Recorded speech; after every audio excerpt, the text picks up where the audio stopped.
अब इस पार्ट में हम सीखने वाले हैं फॉर्मूला में ईफ फॉर्मूला। अब शुरू कर रहे हैं हम फॉर्मूला, जिसमें हम ईफ फॉर्मूला सबसे पहले देखेंगे। एक कंडीशनल फॉर्मूला किस तरह से दिया जाता है एक्सेल के अंदर, इस डेटा के ऊपर देखेंगे। यहाँ पे मैंने दो डेटा आपको समझाने के लिए रखा है कि भाई अगर हमें टेक्स्ट बेस्ड कंडीशन देनी है तो ये टेक्स्ट बेस्ड कंडीशंस यहाँ पे लिखी गई है, और अगर आपको नंबर बेस्ड कंडीशन देनी है तो वो कैसे आप दे सकते हो। दोनों ही चीज़ें मैं एक्सप्लेन करने वाला हूँ ईफ फॉर्मूला की मदद से। ईफ फॉर्मूला के बाद हम ईफ एंड के साथ कैसे इस्तेमाल करते हैं और के साथ, वो आगे पार्ट वाइज देखते जाएंगे। फिलहाल ईफ फॉर्मूला यहाँ पे हम डिटेल में देखने वाले हैं। तो मेरे पास डेटा क्या है पहले समझ लो, मुझे क्या लेना है। तो मुझे यहाँ पे सीरियल नंबर है, यहाँ पे टीम लीडर दिया गया है, यहाँ पे प्रोजेक्ट दिया गया है, और मुझे निकालने के लिए बोला है यहाँ पे इंसेंटिव येस और नो। तो मुझे कंडीशन भी दी गई है कि भाई जिनका प्रोजेक्ट मार्ग है, जिन टीम लीडर का प्रोजेक्ट मार्ग है आपको दिखाई दे रहा है, उन सभी को इंसेंटिव येस है। मतलब जो लोग मार्क प्रोजेक्ट पे काम कर रहे हैं बेसिकली उनको येस देना है, उनके सामने येस लिखा हुआ आना चाहिए, और जो लोग रॉक प्रोजेक्ट पे काम कर रहे हैं उनके सामने नो लिखा हुआ आना चाहिए। ये हमारा सिंपल सा टास्क है। ओके, ये टेक्स्ट बेस्ड कंडीशन है, यहाँ पे मुझे टेक्स्ट बेस्ड देना है कंडीशंस को। और दूसरा एग्जांपल भी समझा देता हूँ अभी कि भाई यहाँ पे वही टीम लीडर है, उनका सेल्स दिया है, और जिनका भी सेल्स 1 लाख से ज़्यादा है, सिंपल सी कंडीशन है, 1 लाख से ज़्यादा जिनका भी सेल्स यहाँ पे लिखा गया है, जैसे गणेश मिश्रा का नहीं है, अरविंद सिंह का नहीं है, लेकिन ये है, तो इसके सामने यस लिखा है और इनके सामने नो लिखा है। जिनका लेस देन 1 लाख है नो लिखा आ जाए। तो इस तरह से कंडीशंस हमें देख के यहाँ पे रिजल्ट निकालना, ये कंडीशनल फॉर्मूला है। बेसिकली ईफ क्या करता है आपको, ईफ जब आप लिखते हो, पहले यहाँ पे मैं ईफ को एक्सप्लेन करता हूँ। ईफ जब आप लिखते हो तो यहाँ पे देखिए आपको यहाँ पे डिस्क्रिप्शन भी आया उसका, मैं ज़रा जूम करके भी डिस्क्रिप्शन दिखा देता हूँ। Checks whether a condition is met and returns one value if true and another value if false. जब कंडीशन मिलती है तो पहला वैल्यू क्या रहेगा, पहला मतलब कंडीशन का आंसर अगर करेक्ट है तो, अगर करेक्ट है आंसर तो पहली वैल्यू ट्रू करेक्ट होने पर, और दूसरी वैल्यू नहीं तो आंसर ट्रू है मतलब वहाँ पे करेक्ट वैल्यू है तो ट्रू वाला आंसर, और नहीं है तो फॉल्स वाला आंसर, राइट। तो इस तरह से आप कंडीशन दे सकते हैं। ओके, ईफ मैंने यहाँ पे लिख दिया है और उसके बाद टैब बटन प्रेस कर दिया। मतलब जैसे आप ये लिखोगे टैब बटन प्रेस करोगे पूरा फॉर्मूला आ जाएगा। और इसमें 3 आर्ग्यूमेंट होते हैं, logic test, value true, value false. जैसे मैंने आपको अभी बताया कि भाई यहाँ पे आप कंडीशन दोगे लॉजिक टेस्ट में अंदर, और वो कंडीशन अगर सही है तो पहला वाला रिजल्ट शो करेगा, नहीं है तो दूसरा वाला रिजल्ट शो करेगा। मतलब क्या कंडीशन दोगे, मतलब क्या, एग्जांपल के लिए आप कहीं पे भी लिखो, यहाँ पे एक वैल्यू आपने लिख दी, अब यहाँ पे आपने लिख दिया है 36, राइट, और ये है मार्क्स। एग्जाम्पल के लिए मैं बता रहा हूँ, ये है मार्क्स स्टूडेंट्स के। तो आपने कंडीशन दी भाई ये जो मार्क्स है स्टूडेंट्स के 36 आपको दिखाई दे रहा है, if it is greater than, simple है देखिए, if it is greater than और इक्वल टू 35, ये हमारी कंडीशन हो गई। मतलब मैंने इस सेल को सिलेक्ट किया, ग्रेटर देन इक्वल टू 35 लिखा, यानी कि कंडीशन दिया कि भाई इस E7 में लिखे हुए मार्क्स अगर 35 से ज़्यादा है, तो मैं इसे पढ़ रहा हूँ आपको समझने के लिए या समझाने के लिए बेसिकली। तो E7 में लिखे गए मार्क्स 35 से ज़्यादा है तो ग्रेटर देन इक्वल टू का साइन लिया है मैंने।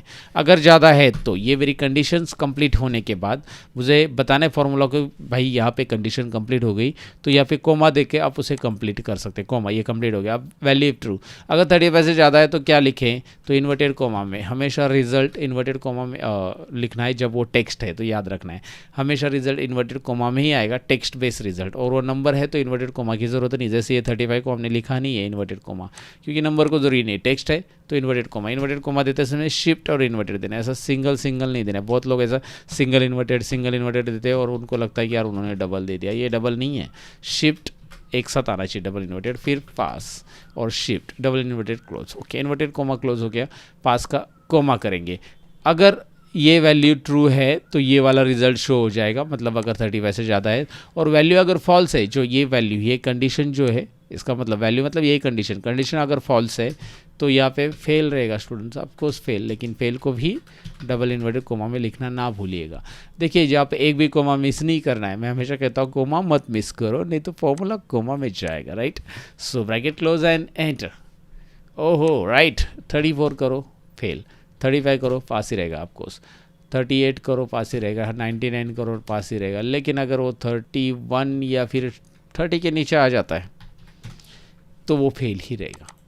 कंडीशन समझ में आपको? तो ऐसी कंडीशंस हम यहाँ पे लिखने वाले हैं। सिंपल से मैंने नंबर का कंडीशन दिखा, वैसे ये टेक्स्ट बेस है। इफ ओपन ब्रैकेट, पहले लॉजिक टेस्ट क्या है, C2 is greater than equal to या इक्वल टू, बताओ मुझे। यहाँ पे नंबर नहीं है तो ग्रेटर देन इक्वल टू आएगा नहीं, यहाँ पे टेक्स्ट कंडीशन है तो C2 में लिखा गया टेक्स्ट है इसलिए इज इक्वल टू आएगा, ग्रेटर देन नहीं आएगा। वहाँ पे नंबर था तो हमने वहाँ पे ग्रेटर देन इक्वल टू लिया था, तो यहाँ पे क्या आएगा, खाली equal to C2 is equal to मार्ग, C2 इज इक्वल टू मार्ग, आई मीन टू से C2 इज इक्वल टू मार्ग कोमा, अगर मार्ग है तो यस इन्वर्टेड कोमा। देखो टेक्स्ट है तो पूरा का पूरा जितना भी टेक्स्ट है वो इन्वर्टेड कोमा में मैं लिख रहा हूँ। देखिए पहले लिखा कंडीशन, इसे कंडीशन बोलते हैं, यहाँ से यहाँ तक, यहाँ पे लिख दिया कि भाई C2 के अंदर लिखा हुआ अगर मार्ग है तो वैल्यू ट्रू में क्या आएगा, यस, नहीं तो वैल्यू फॉल्स में क्या आएगा, नो। ओके, क्योंकि आपको अलग सा लिखने की ज़रूरत नहीं है, यहाँ पे रॉक के लिए ऑटोमेटिक नो ले लेगा। डबल क्लिक करो, डैन डैन, राइट। यहाँ पे देखिए ना, मार्गेस रॉक नो, मार्गेस मार्गेस मार्गेस और रॉक नो। अगर आप चाहते कि भाई नहीं यहाँ पे ना मार्ग की जगह रॉक हो जाए तब यस आ जाए, या फिर मार्ग की जगह रॉक रहे, मैं ऐसा फॉर्मूला देना चाहता हूँ, तो यहाँ पे यस की जगह आप नो लिखोगे। वहाँ पे रॉक है ना तो यहाँ पे नो लिखो, क्योंकि रॉक के लिए जो कंडीशन दिया है उसके हिसाब से। तो अब देखो रिजल्ट वही आने वाला है, चेंज होने वाला नहीं। बस फॉर्मूला में मैंने यहाँ पे रॉक लिखा और रॉक है तो पहले no, value if it is equal to rock, ये है आंसर, तो भाई नो, नहीं तो यस, राइट। पहला वैल्यू तभी आएगा जब रॉक है, तो रॉक है तो नो, ये देखिए रॉक है तो नो, क्योंकि कंडीशन वैसे दी ना। तो आप कंडीशन कैसे भी दो, घुमा फिरा के वही होगा, मतलब रिजल्ट तो वही आना है। आप यहाँ पे मार्ग लो, यहाँ पे पहले यस ले लो तो चलेगा, क्योंकि मार्ग है तो यस होना चाहिए, तो पहला यस लिखो और बाद में लो लिखो। तो ये दोनों तरीके से मैंने आपको बताया, रॉक के लिए भी आप दे सकते हैं इस फॉर्मूला को और ऐसे भी दे सकते हैं। आंसर चेंज नहीं होगा, क्योंकि वो रॉक है वो नो ही रहेंगे, मार्ग है वो यस ही रहेंगे, क्योंकि फॉर्मूला वैसे हमने लिखा है। सो राइट, दैट्स इट। अब उसमें एक और चीज़, यहाँ पे एक और चीज़ बताना चाहूँगा। यहाँ पे फॉर्मूला जब मैं लिखता हूँ तो ऊपर का फॉर्मूला यहाँ पे ऊपर हाइड हो जाता है ना, आपको दिखाई दे रहा है ये लाइन पूरा का पूरा। तो एक्सेल में इसका सोल्यूशन ये है कि आप इसे ये अलाइनमेंट दे दो, टॉप अलाइन, और फिर आप देखोगे यहाँ पे डबल क्लिक करोगे कि तो ये ऊपर का लाइन जो है ना, ऊपर का टेक्स्ट दिखाई दे रहा है अभी टॉप अलाइन। अगर ये बॉटम अलाइन है तो इस तरह से हो जाएगा। इवन आप सेंटर अलाइनमेंट करते हो हाँ तो भी चलेगा, सेंटर अलाइनमेंट भी चलेगा, टॉप भी चलेगा, लेकिन ये बॉटम अलाइनमेंट है और डबल क्लिक करते हो तो ऊपर देखो इंसेंटिव गायब हो जाता है, ऊपर स्पेस आ जाता है इस तरह से। और टॉप करते हो तो वही चीज़ आपको नीचे ब्लैंक दिखाई देगा, और सेंटर करते हो तो प्रॉपर हो जाएगा। हाँ सेंटर में भी नीचे ब्लैंक होता है, ओके कोई इशू नहीं है। फिलहाल ऊपर का तो हट जाता है वो वैसे, मतलब टाइटल दिखाई देता है यहाँ पे कुछ। तो ये मैंने आइडिया दे दिया आपको। अब ई फॉर्मूला को थोड़ा सा और डिटेल में समझ लेते हैं इसके ज़रिए। यहाँ पे नंबर लिए है और नंबर अगर 1 लाख के ऊपर है तो is equal to if open bracket this cell if it is greater than equal to, greater than equal to मतलब 1 लाख भी इंक्लूडिंग, राइट। 1 लाख से ज़्यादा है तो क्या, तो यस इन्वर्टेड कोमा में, नहीं तो इन्वर्टेड कोमा में लिखो, इन्वर्टेड कोमा में लिखना मत भूलो दोस्तों, नहीं तो नो, राइट। इस तरह से आपको इसे एंटर करें। ज़रा फॉर्मूला देखिए, मैं जूम कर लेता हूँ। पहला है इतना है लॉजिक टेस्ट, ये नंबर है, नंबर में इन्वर्टेड कोमा नहीं आता है तो मैंने इन्वर्टेड कोमा कहीं पे दिया नहीं है।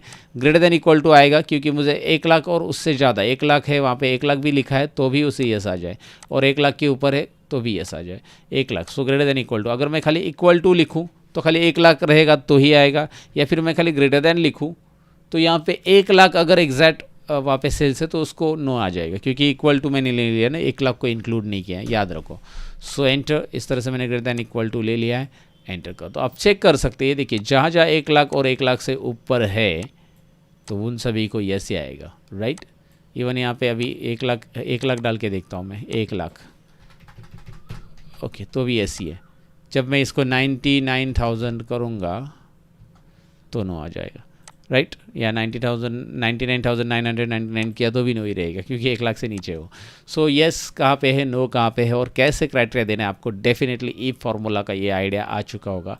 प्रैक्टिस ज़रूरी है इसके ऊपर, थोड़ा सा प्रैक्टिस कीजिए तभी हम आगे के फार्मूला की तरफ बढ़ पाएंगे, क्योंकि आगे हमें इफ के साथ एंड और भी लगाना है, एंड का देखेंगे और का देखेंगे, स्टेप बाय स्टेप सारे देखेंगे पार्ट वाइज, बट इसका प्रैक्टिस ज़रूर कीजिए पहले, फिर आगे का जो टॉपिक है ना समझ में आएगा। Thank you very much for watching guys. मैं सतीश लेता अलविदा, बाय बाय।